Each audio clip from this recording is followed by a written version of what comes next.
All right. Hello, everybody.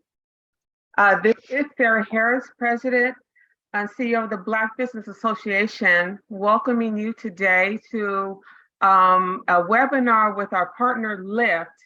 So excited for this great opportunity that they have to share with us today. And we thank you for joining us today, understanding the opportunity that is available and to act upon it.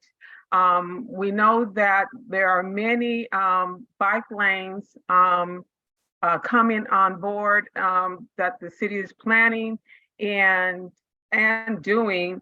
And so with that increased opportunity in bike transit, Lyft is providing this opportunity to be able to be a supplier for them. And what I love is that they have different opportunities, even such as community outreach. But I'm going to stay in my lane and let them tell you more about this great opportunity and their mentoring program that they have.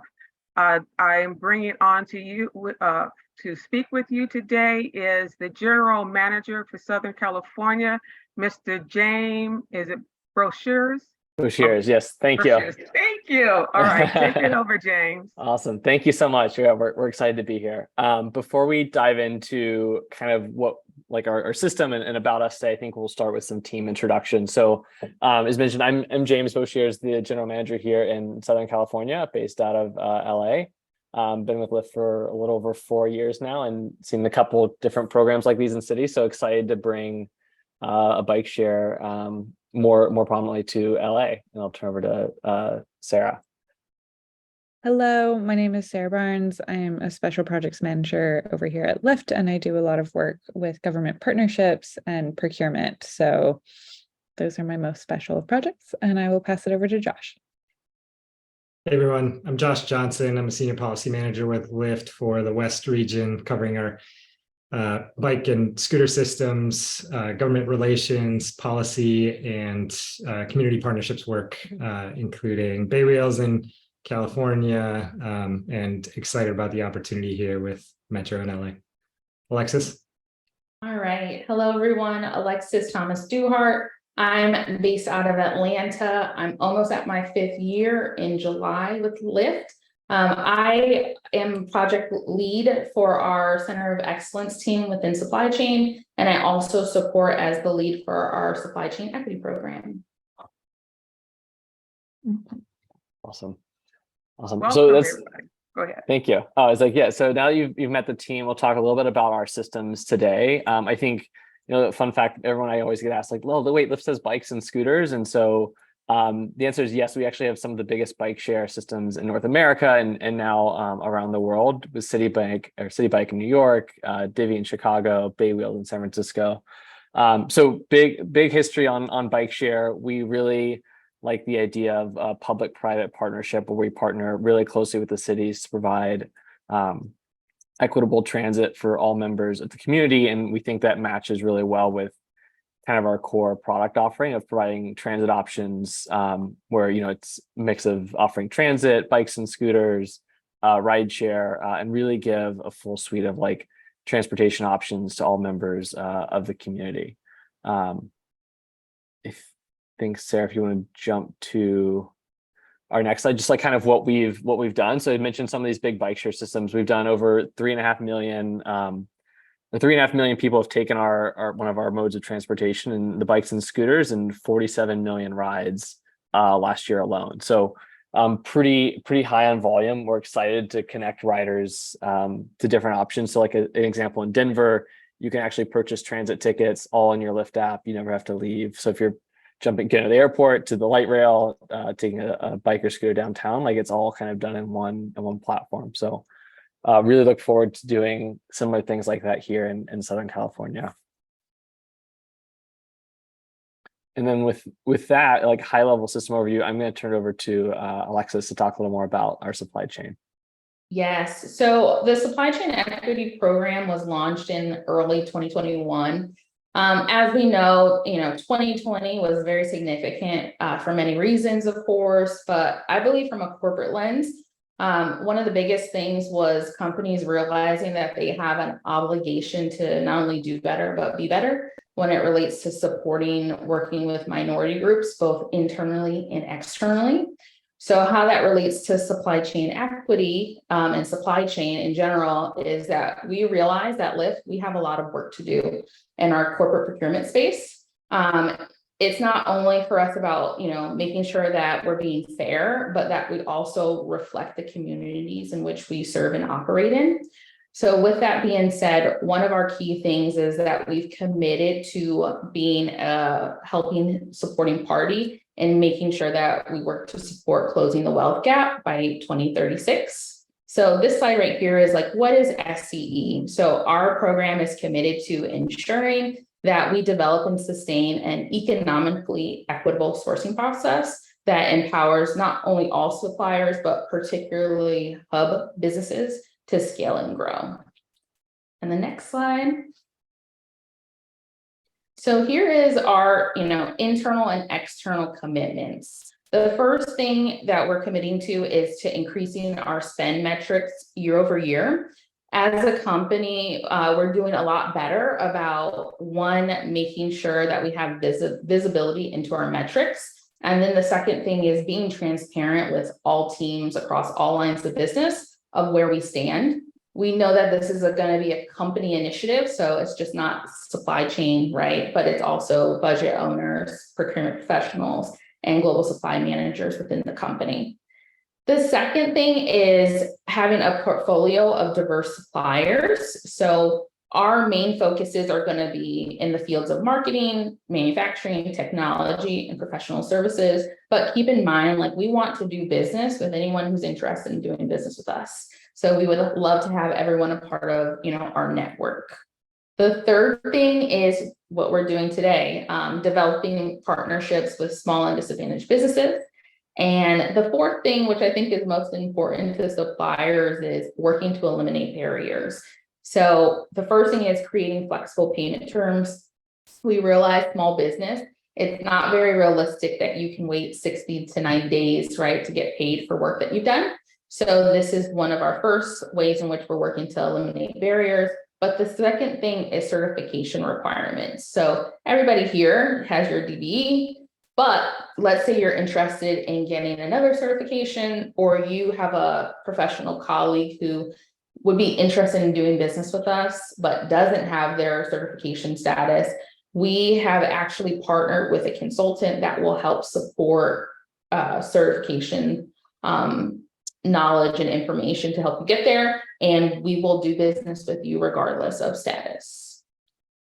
The next thing is our SCE database. So we've actually partnered with Consultum. They are a minority-owned business, and they actually run and oversee our database. So actually in the next couple of weeks, we will be formally rolling out and launching the portal to all internal stakeholders, budget owners, GSMs, procurement professionals. This will be a one centralized location where any budget owner can go ahead and view all suppliers in our network. And then this way, moving forward for upcoming contract renewals and new contracts, they'll be able to easily find target group suppliers.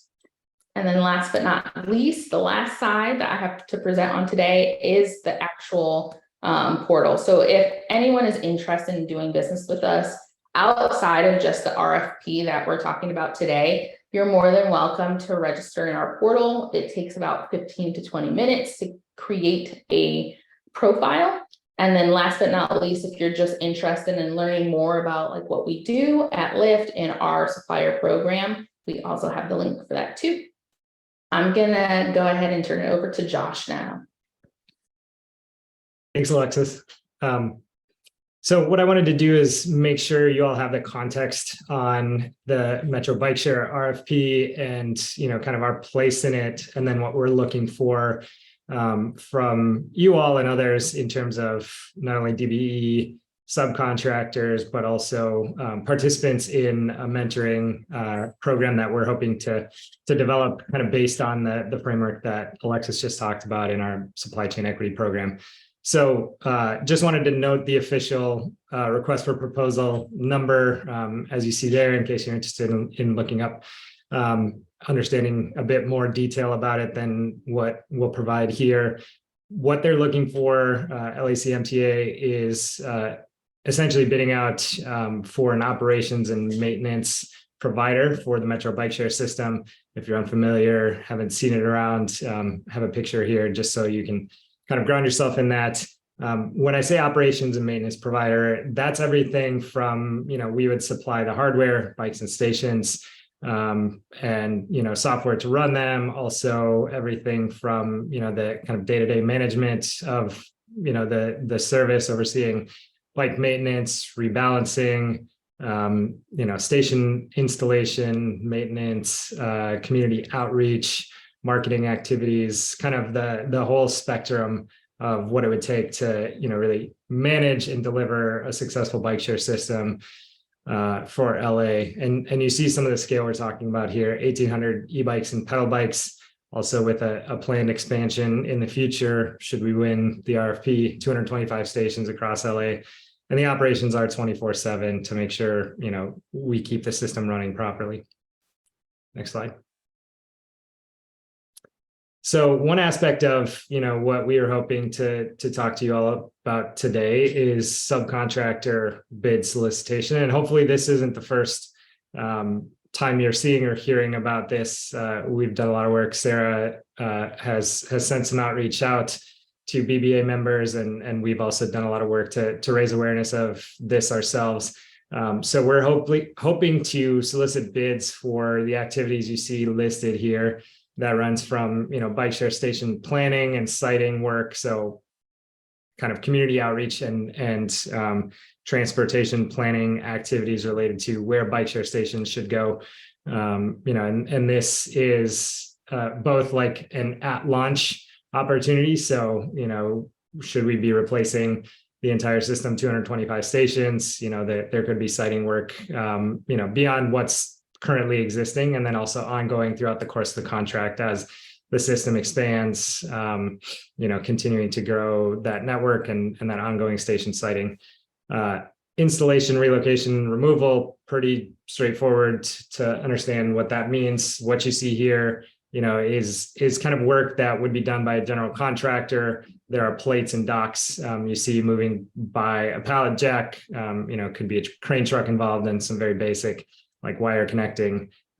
So services that generally contractor without any specialized trades could accomplish. Station cleaning, litter and graffiti removal, again, pretty straightforward there. Fleet van maintenance, that would be essentially the vans that we use to operate, hauling bikes around, performing the various daily activities. And then community outreach. So making sure we're out in the community, providing, the opportunity for events. If you've all seen the scope of work we provided, this will look like something, on average, 8 to 10 events per month. Making sure we're touching equity priority communities, raising awareness for not only the bike share system in general, but also the reduced fare program and passes that are being offered, trying to, make sure we're out in the communities that need it, and, making sure they understand how they can use Metro bike share, what it's good for, and, how we can really grow the system beyond its current footprint. If you haven't seen any of the solicitation emails from us or from Sarah, please feel free to reach out to us at the email address you see here, tbsopslax@lyft.com. And we're happy to follow up with specific scopes on these items. Next slide. So, and thank you. Yes, in the chat, Sarah noted bid due date is June 2nd. The overall response date for the RFP is June 21st. So it's a quick turnaround. Again, hopefully you've all seen the solicitations come through, have had a chance to digest the scopes of work. But if you do need more time, certainly willing to consider that. We just want to make sure we have the opportunity to fairly evaluate all the proposals we're getting. So now turning to the mentorship program that we're hoping to establish with this, certainly this ties into the subcontractor bids that we may receive, but also isn't contingent on, if you have interest in this, being selected as a DBE subcontractor within our overall Metro Bike Share bid. Next slide, if you can get there. Thank you. So as part of this, we would be creating a mentor protege program.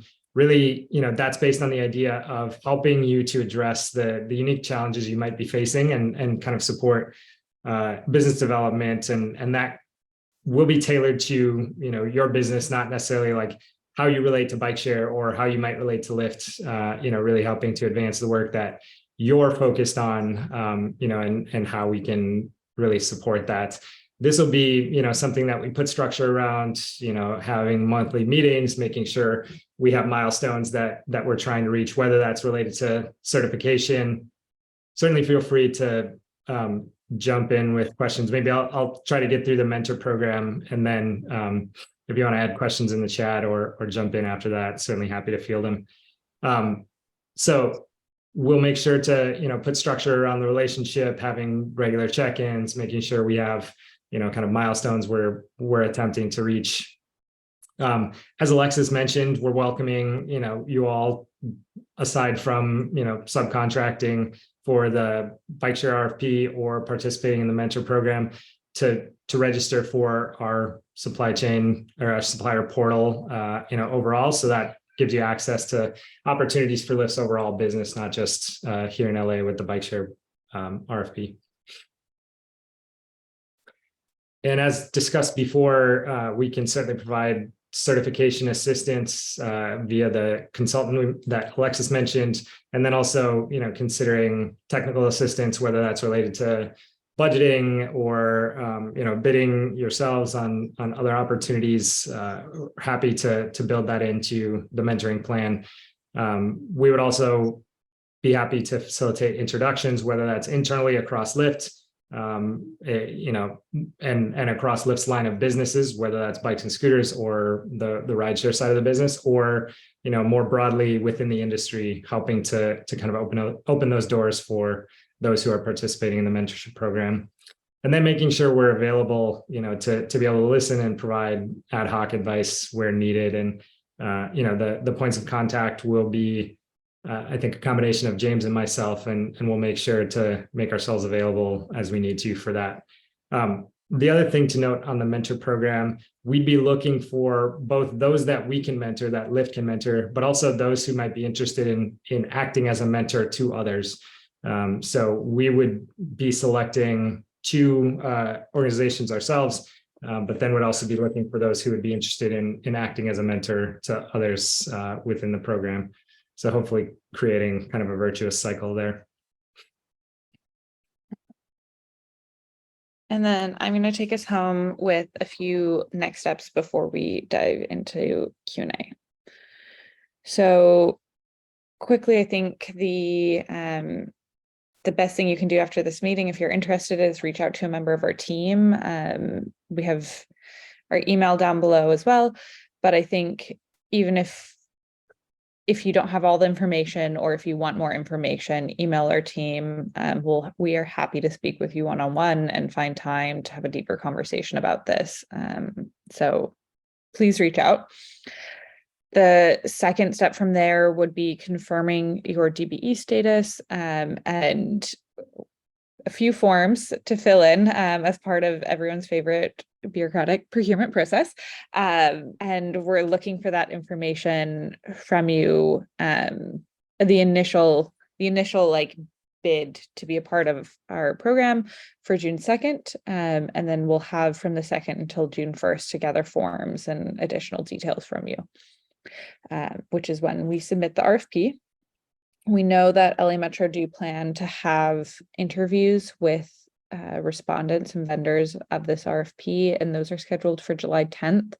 We won't know until we're invited if we are included in this interview process, but we'd like to believe we've got a good shot. And then pending an award, we'd kick off the mentorship program in 2024. And leading up to that, we would, I think James and Josh, as well as, potentially others, would meet with you and your business to understand and define what the specific mentorship goals will look like. There are a few forms in the RFP to get a preliminary look at what types of goals you would like to set with your business and how our team is best placed to help you. So we'd work on those together leading up to the submission of the RFP, but then dive in deeper once the ball really gets rolling. So those high level of the next steps, but you can always email us for more information. And without that, a big thank you. Awesome. Thank you so much. So yes, we are opening up to Q&A right now. Okay. Namika? Hi, good Am I afternoon. pronouncing that correctly? Nemeka. Nameka? Okay. Yes. Your question? Good afternoon, y'all. I'm a safety engineer, so I own a safety consulting business.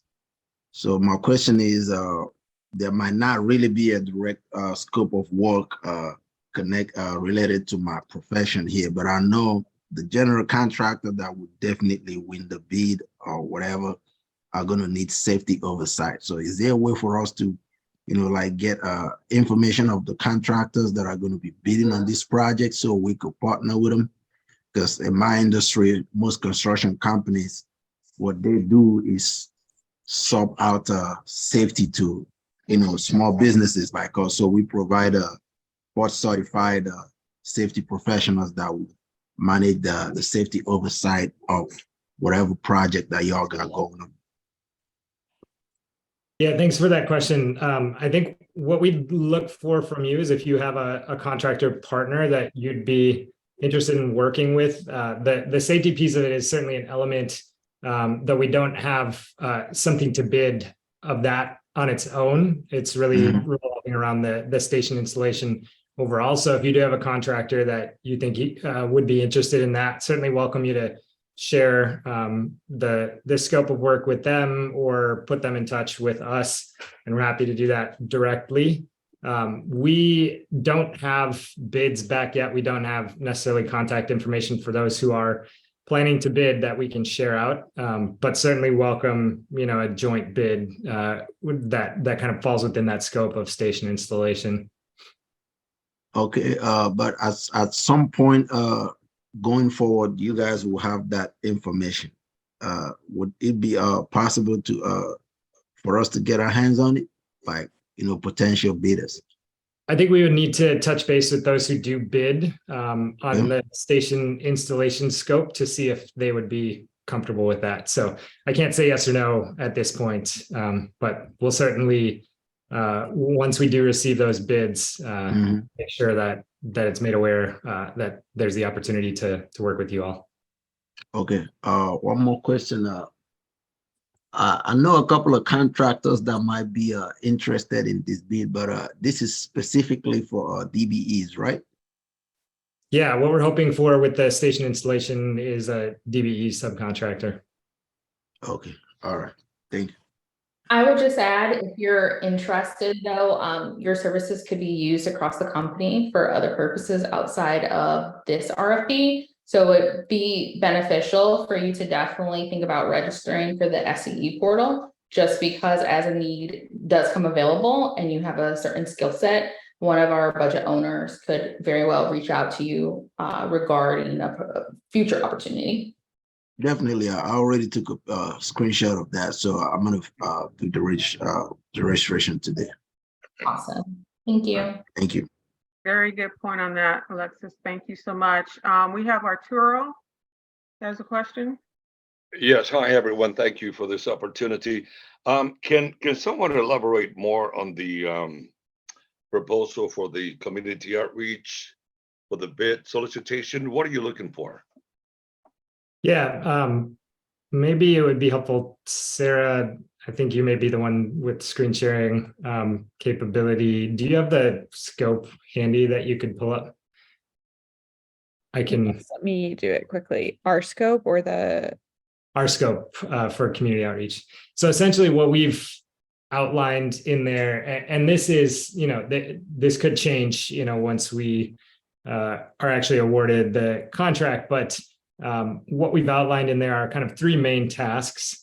One is really what I mentioned earlier, the idea of making sure we're out and visible in the community, particularly on those, kind of equity priority communities that are underserved, may not have ready access to transit and other transportation modes, making sure we're regularly, kind of associated with the communities and kind of embedded in those communities, to the extent we can. I think it's at the bottom, Sarah. So yeah, as you see there, task one, that idea of an average of 8 to 10 outreach events per month, making sure, where there's opportunity to pop up in the community, neighborhood rides, festivals, those sorts of things, making sure that where there are community influencers, important stakeholders, especially as we're talking through station siting, and kind of growing the network, that we've done our part to reach out to those folks, gather feedback, and continue to engage as we, continue to look to grow the system. The second task is really kind of unique, something we've done in Chicago in the DBE system there, but developing a job training program. So building a pipeline of bike mechanics in particular for Metro Bike Share, focusing specifically on those who, may otherwise have barriers to employment. And so this would be something we'd work with, you all closely on if this is kind of in your wheelhouse, where, we create this boot camp idea, help train, those young folks for the idea of being a bike mechanic, how to fix Metro Bike Share bikes, and hopefully just like generally build skill sets for them, that can grow beyond just this idea of a Metro Bike Share mechanic training program. And then growing the redemption and ridership of the reduced fare passes. I mentioned, this is an important aspect of the current program, something we hope to continue to build on, with us and our opportunity to be the operator of the Metro Bike Share system. So the goals are growing the reduced fare pass holders to 20% of the overall pass holders and 20% of overall rides on the Metro Bike Share system. So those are the three tasks as we've outlined them. Again, this could be subject to change, but what we think are, kind of the basic structure that we need to be successful in, operating the system. Thank you, Josh. One more thing. There's 5 maintenance, cleaning, and then community outreach. Does the bid is for all 5 or specialty that you have? Yeah, no, just whatever fits the specialty that you have. So certainly like the station siting and community outreach work overlap, but we're not requiring that you bid on both. It's really just, what's best fit for you and what your strengths are. Thank you so much for that explanation. Of course.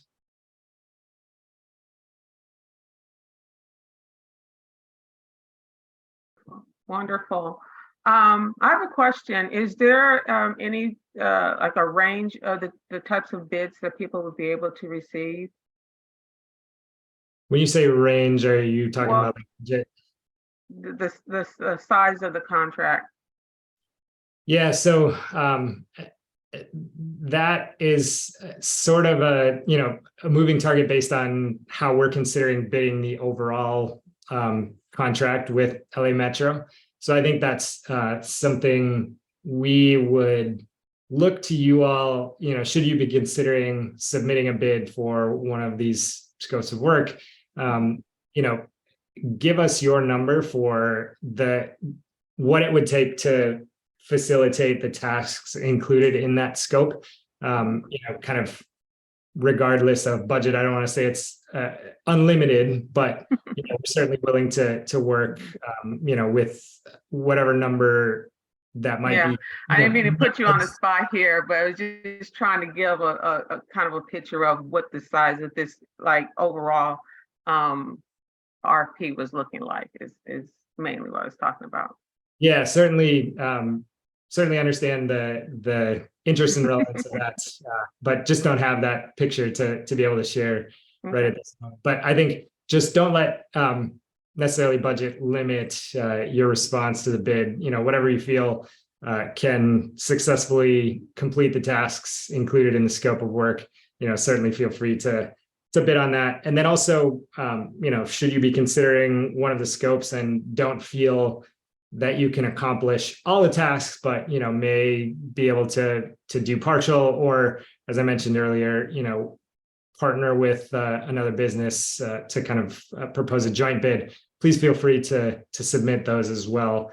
You don't have to be able to deliver, down to the letter on each task within those scopes. Okay. Perfect. Any more questions? All right, wonderful. Yes, as Sabra said, that this was a very informative and valuable information that we had here today.